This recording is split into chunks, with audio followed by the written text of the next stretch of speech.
Hello friends, welcome to my channel. हम Uttarakhand LT exam 2014 का English का पेपर सॉल्व कर रहे हैं। इसके पार्ट 1 और पार्ट 2 में हम 41 तक के क्वेश्चंस को सॉल्व कर चुके हैं।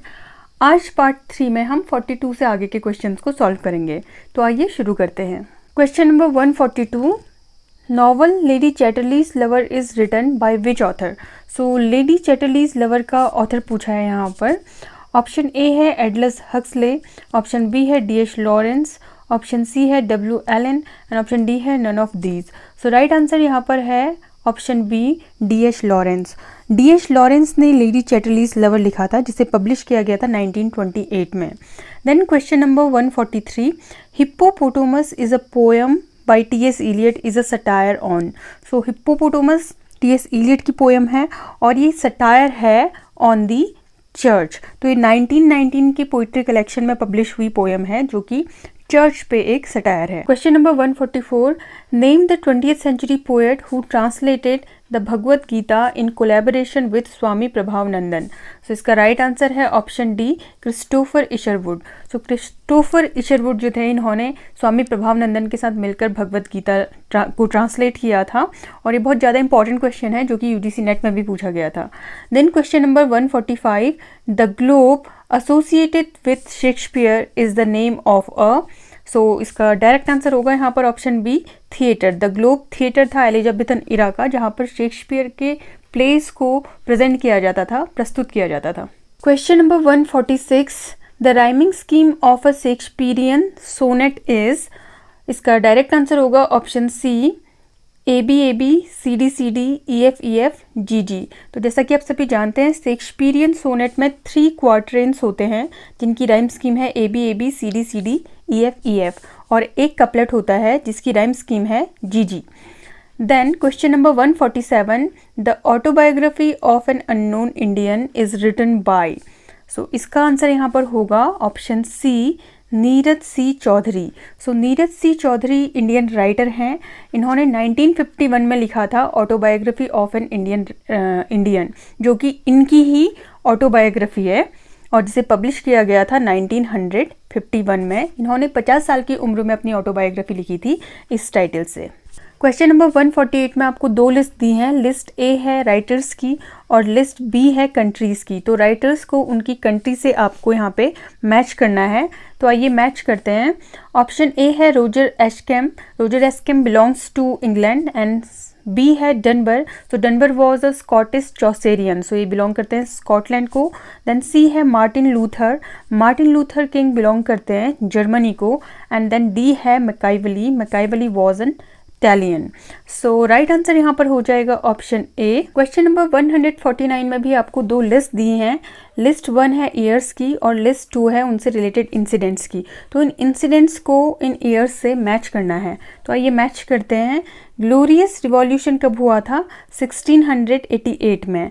Church of England was restored in, इसे हम मानेंगे 1662। वैसे रिस्टोरेशन में ही वो रिस्टोर हो गया था, लेकिन जो प्योरिटन एज के क्लर्जीज थे उनको 1662 में हटाया गया था उनके पदों से। Then Charles II was restored in 1660, जिसे रिस्टोरेशन भी कहते हैं, restoration of monarchy. Then England and Scotland was united in 1707 में। तो राइट ऑप्शंस इनमें से कोई भी नहीं होगा, क्योंकि किसी भी ऑप्शन में इनको सही से मैच नहीं किया गया है। इसलिए यहाँ पर option D, none of these will be the right answer. Question number 150 में भी आपको 2 लिस्ट दी गई हैं। लिस्ट 1 में है name of the work, list 2 में है नेम ऑफ द राइटर, जिन्हें आपको आपस में मैच करना है। तो पहला है एमा और द प्रोग्रेस ऑफ माइंड, जो कि एक वर्क है बाय मैथ्यू प्रायर। दूसरा है प्रीफेस टू शेक्सपियर, जिसे लिखा है डॉक्टर जॉनसन ने। और तीसरा है द यूनिवर्सल पैशन, जिसे लिखा है एडवर्ड यंग ने। तो राइट आंसर यहाँ पर होगा ऑप्शन ए। क्वेश्चन नंबर 151 है, who among the following can be called the first poet of romantic revival. Option A है विलियम कॉलिंस, ऑप्शन बी है थॉमसन, ऑप्शन सी है विलियम वर्ड्सवर्थ, ऑप्शन डी है Richardson. Right answer will be option B, James Thomson. James Thomson को हम first poet romantic revival का इसलिए कहते हैं क्योंकि उन्होंने विलियम वर्ड्सवर्थ से भी पहले नेचर पोइट्री लिखना शुरू कर दिया था और उन्होंने 1730 में एक वर्क लिखा था सीजन्स, तो जिसे हम रोमांटिक रिवाइवल का पायनियर वर्क मानते हैं। Then question number 152, what is the subtitle of Dickens's Oliver Twist? So Oliver Twist publish हुई थी 1838 में, जो कि चार्ल्स डिकेंस का एक वर्क है, और इसका सब टाइटल है option B the Parish Boy's Progress, क्योंकि इसमें एक ऑर्फन लड़के यानी कि ओलिवर की स्टोरी है। Question number 153, whom does Lamb describe as an archangel a little damaged? Option A Scott, option B Hazlitt, option C Coleridge, option D Austen. Right answer is option C Coleridge. Coleridge Charles lamb के friend थे और इन्हीं के लिए कहा था Charles lamb ने an archangel a little damaged. Then question number 154, Dryden's All for Love was written in imitation of Shakespeare's. Dryden ने All for Love शेक्सपियर के किस प्ले को इमिटेट करके लिखी गई है? Option A Romeo and Juliet, option B Macbeth, option C Antony and Cleopatra, option D none of these. So right answer is option C Antony and Cleopatra. So Dryden का all for love Antony and Cleopatra पे based है और इसका subtitle है the world well lost. Question number 155, find out the incorrect pair amongst the following. तो आपको एक side writers दिए हैं और दूसरी साइड दिए हैं उनके वर्क्स के नेम, और आपको इनकरेक्ट पेयर जो है वो फाइंड आउट करना है. पहला है Henry fielding the fable of बीज. सो यहाँ पे पहला ही जो ऑप्शन है वो गलत है, क्योंकि द फेबल ऑफ बीज को लिखा है बर्नार्ड मैंडेविले ने.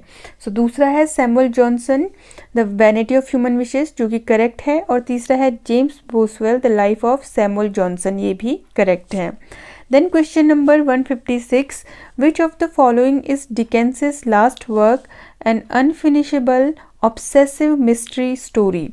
So यहाँ पे options दिए हैं इन्होंने, David Copperfield, A Tale of Two Cities, Mystery of Edwin Drood. So right answer है option C the mystery of Edwin Drood. ये चार्ल्स डिकेंस का लास्ट अनफिनिश्ड वर्क था, ठीक है.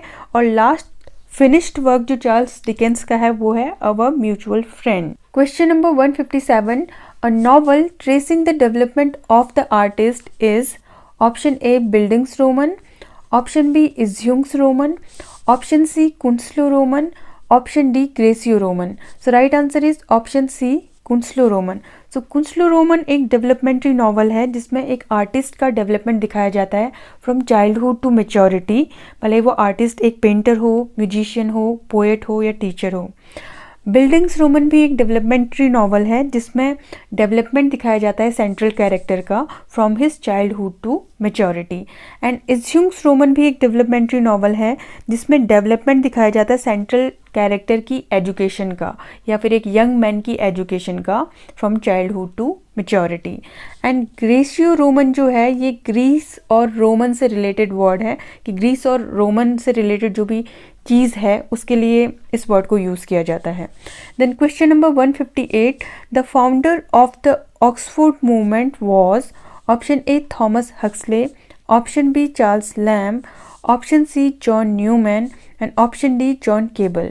सो right answer is option D John Keble. तो John Keble के नाम पर इस मूवमेंट का नाम ऑक्सफोर्ड मूवमेंट पड़ा था, क्योंकि जॉन केबल जो थे वो ऑक्सफोर्ड के प्रोफेसर थे. इसके सिवा जॉन न्यूमैन जो हैं वो भी इसी मूवमेंट से बिलोंग करते हैं और इनके नाम पर ही आगे ट्रैक्टेरियन मूवमेंट पड़ा, क्योंकि इन्होंने बहुत सारे ट्रैक्ट्स लिखे थे. Question number 159, match the following list using the codes given below. तो यहाँ पे आपको दो लिस्ट दी हैं, एक लिस्ट है ईयर्स की और दूसरी लिस्ट है डेथ की, राइटर्स की. सो इन्हें आपको आपस में मैच करना है, तो आइए मैच करते हैं. सो 1384 में डेथ हुई थी वेक्लिफ की. देन 1400 में आप सभी को पता है चौसर की डेथ हुई थी. देन 1449 में हुई थी डेथ ऑफ लिडगेट एंड 1547 में डेथ ऑफ सरे. So right option is option C. Question number 160. The phrase art for art's sake was introduced by option A Baudelaire, option B Mallarmé, option C Gautier, option D Wilde. So right answer होगा यहाँ पर option C Gautier. ये phrase जो है originally French में लिखी थी alert पोर alert करके, जिसे कि थियोफाइल गॉटियर ने इंट्रोड्यूस किया था. Then question number 161, the Wasteland was published in, इसका डायरेक्ट आंसर होगा ऑप्शन सी 1922। सो फ्रेंड्स, आज के वीडियो में इतने ही क्वेश्चन हम करेंगे। इसके आगे के क्वेश्चंस को हम अपने अपकमिंग वीडियो में सॉल्व करेंगे। Till then stay tuned and thanks for watching.